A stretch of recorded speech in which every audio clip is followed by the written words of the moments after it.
welcome to day 65 of Girl Wash Your Hands. It is Wednesday.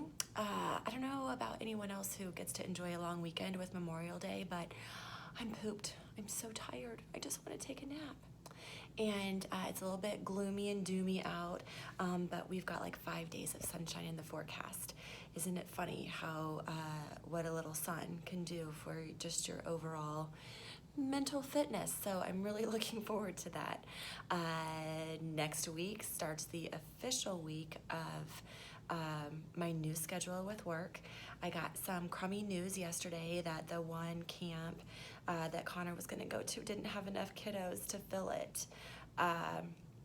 So that was an opportunity for me to test my capacity of compassion, because we ended up having to come back to the drawing board of what that looks like.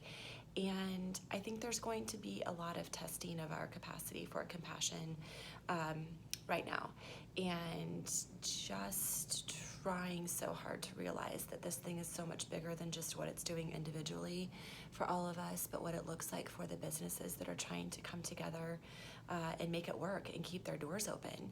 And then how do I explain that to my 7-year-old that right now the world is just kind of an interesting place and that we're going to have to pull together and try to be understanding of the fact that some of the best laid plans are going to not work out for us. And I read something yesterday that I loved that said sometimes those challenges and those setbacks actually serve as little tiny miracles for what is supposed to be coming that looks different than what we had thought it would look like. So I'm getting all these notifications.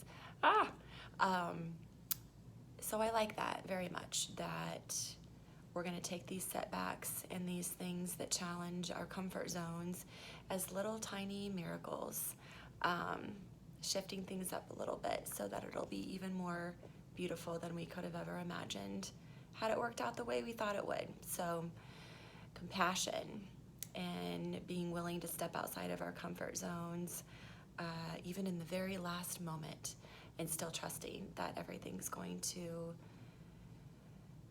serve the greatest good for everyone. And I do love the opportunity now that there's so much creativity happening, and Connor's going to Children's Treehouse today with the babies, he calls them, but we had a little talk about how those kids look up to him so much, and maybe he can be a leader and a helper in the classroom today.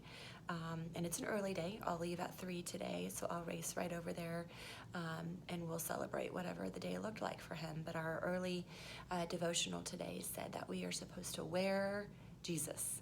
So wear him. Start our day. You're putting him on like a piece of clothing, and let him be a part of the messaging that comes to us today, and be ready to show up in the world the way that he needs us to today. So I guess there's a whole level of surprise and excitement that comes along with that. So I'm glad we read it all together as a family this morning, and that will be our tool that will serve us, I hope, till the very end, because we're not meant to do it alone. All right, friends, have a beautiful day. I'll see you tomorrow.